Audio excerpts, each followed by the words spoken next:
नमस्कार, आप सभी जुड़ चुके हैं कंट्री मेल के साथ और मैं आपके साथ मुस्कान। इस समय बात करें तो जब कोरोना काल का समय था, सबसे ज्यादा सहयोग जो है वो कहीं ना कहीं मेडिकल फर्टर्निटी ने दिया। तमाम वो मेडिकल से जुड़े लोग जिन्होंने सहयोग दिया है और कहीं ना कहीं इस समय अगर हम बात करें कोविड में सबसे ज्यादा लोगों को जो दिक्कतें आई हैं इन्होंने हल की हैं। फिलहाल इस समय डीआरडीओ के बाहर हम मौजूद हैं, तस्वीरें आपको दिखाने की कोशिश जो है वो हम करते नजर आ रहे हैं। आज यहाँ पर वी वांट जस्टिस के नारे लगते नजर आ रहे हैं। आखिरकार क्या कुछ वजह है जिस वजह से तमाम लोग जो हैं वो कहीं ना कहीं वी वांट जस्टिस के नारे लगाते आ रहे हैं। और इस समय आप जो तस्वीरों में समय तमाम लोग देख रहे हैं, तमाम लोग जो हैं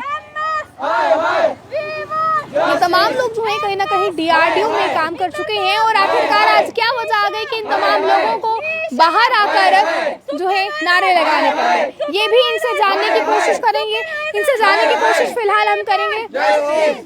किस तरह से आप देखते हैं, जब सबसे ज्यादा कोविड का समय था आप लोगों ने सबसे ज्यादा सहयोग किया है और आखिरकार आज आप बाहर आ गए हैं, क्या कुछ वजह है? मैम उन्होंने वजह कोई कुछ नहीं बताई हुई है, बस यही बोला कि आपको टर्मिनेट किया। जब टर्मिनेट किया तो उन्होंने क्या किया, एमएस और एचआर थी जो हमारी सुपरवाइजर थी, एचआर निशा मैम और जो क्या बोलते जो सुपरवाइजर थी भूमिंदर कौर मैम और एमएस था जो संजय अरोड़ा, वो पहले बाहर चले गए। जो हमारे सुपरवाइजर थे पंकज और बसंत वो भी अंदर बैठे थे। जब वो जाने लगे तो तभी रोस्टर आउट हुआ 4:30 बजे। तो वहाँ पे हमें बोला गया कि आपको टर्मिनेट कर दिया, वो गेट का रास्ता है, आप अब घर चले जाओ। जब कोविड सबसे ज्यादा पीक पर था आपको कॉन्ट्रेक्चुअल बेस पर लगाया गया था। कॉन्ट्रैक्ट कितने देर का?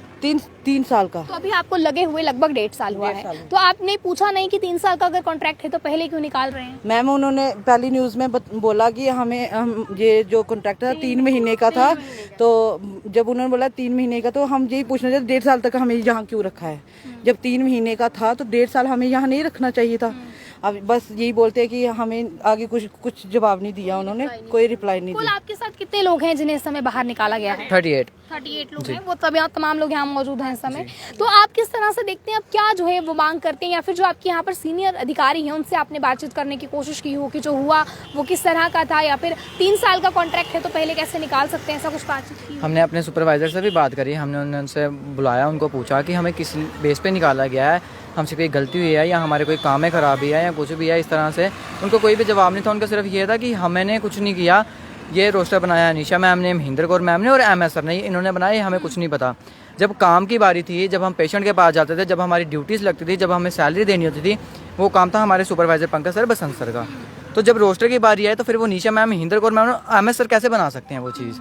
काम हमसे ये करवाते थे, वार्ड में हमें ये ड्यूटी ये लगाते थे, डे नाइट का रोस्टर ये बनाते थे। तो जब ये निकालने की बारी है, टर्मिनेट कर दिया गया, तो वो उन्होंने रोस्टर कैसे बनाया? हमने अपने सुपरवाइजर से पूछा, उनके पास कोई रिस्पांस नहीं था।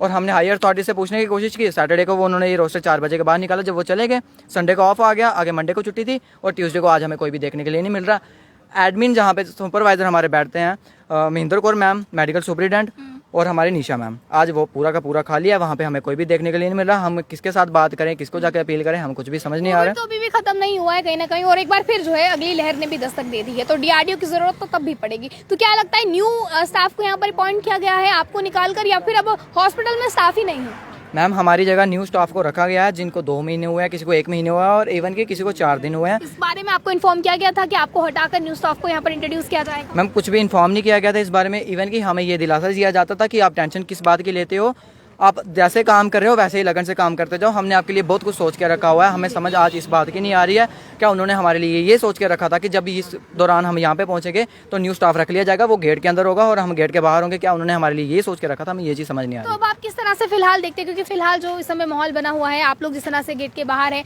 तो क्या लगता है कि वाकई में एडमिनिस्ट्रेशन को ये बात समझ आएगी, या फिर आपसे बात करने के लिए सही ढंग से वो बाहर आएंगे? क्योंकि मसले का कुछ भी सोल्यूशन जो है वो बातचीत के दौरान ही निकलता है। मैम अगर उन्होंने बात करनी होती वो आज ड्यूटी पे आते, वो आ ही नहीं रही है। 3 दिन से ना फोन उठा रहे हैं ना कुछ।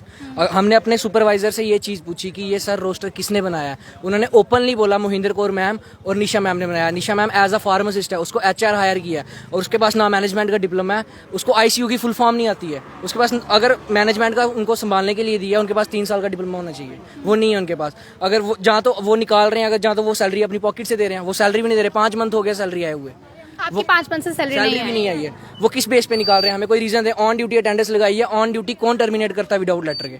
तो आपको कोई नोटिफिकेशन भी इसके दौरान नहीं दी गई थी कि आपको निकाल दिया कोई मैम नोटिफिकेशन नहीं है, ऐसे ऑन स्पॉट इन्होंने बोला अपने अपने घर बैठो, और ना सैलरी की बात की इन्होंने हमसे। इससे आपको कितना मुश्किल होगा, क्योंकि आप तो अपने परिवार, जब कोरोना काल सबसे ज्यादा था, अपने ही अपनों के पास आने से डरते थे, तब आप लोग जो है यहाँ आए थे, तो अब क्या लगता है आप पर कितना असर इसका पड़ा है? बहुत सारा असर पड़ा है मैम, घर में भी परेशानी आ रही है, बच्चों में भी आ रही है। अब तो बच्चों की स्कूल भी ओपनिंग हो गई है, तो हमें तो उनके लिए, बच्चों के लिए खर्चे की जरूरत तो पड़ेगी। हमारी तो 5-5 मंथ से सैलरी भी नहीं दिया और हमें टर्मिनेट कर दिया गया है। हमें तो बड़ी बहुत ज्यादा ही प्रॉब्लम है, और हमारी सुनने के लिए जिनकी हमें उम्मीद है कि हमारी वो सुनेंगे, वो तो ऐसे दुबक के बैठे हुए, छुप के बैठे हैं, अब बाहर आने का नाम ही नहीं ले रहे। हम क्या करें उनके लिए?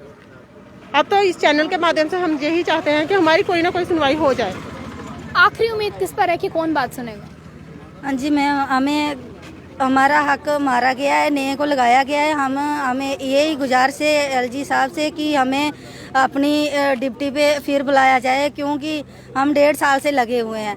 नए को क्यों लगाया जा रहा है, हमें पुरानों को क्यों निकाला जा रहा है? मैं यही कहीं ना कहीं एक सवाल या निशान खड़ा होता है और जांच का विषय है कि इस समय की अगर मैं बात करूँ, चलो ये तमाम लोग जो हैं वो डीआरडीओ के बाहर हैं, जिन्होंने सबसे ज़्यादा सहयोग जो है वो कोविड काल के चलते दिया है, और कोविड काल में जब अपने अपनों के पास आने से डरते थे, तब ये तमाम जो है, अगर मैं एम्प्लॉयज़ की बात करूँ, इन्होंने बहुत ज़्यादा सहयोग किया है। और डीआरडीओ को टेम्प्रेरी हॉस्पिटल जो है वो भगवती नगर में बनाया गया था, ताकि यहाँ पर लोगों को रखा जा सके और लोगों की जो मुश्किलें हैं उन्हें हल किया जा सके, क्योंकि कोविड एक बार फिर पीक पर है, कहीं ना कहीं कोविड एक बार फिर दस्तक दे रहा है। अब फिलहाल इन्हें डोमिनेट कर दिया गया है, इनकी जगह जो है न्यूज़ स्टाफ को यहाँ पर इंट्रोड्यूस किया गया है। किस तरह से आप लोग देखते हैं, क्या इनके साथ सही हुआ है या गलत हुआ है? अपनी राय को जरूर रखिएगा कमेंट बॉक्स में, बने रहे आप कंट्री मेल के साथ। जय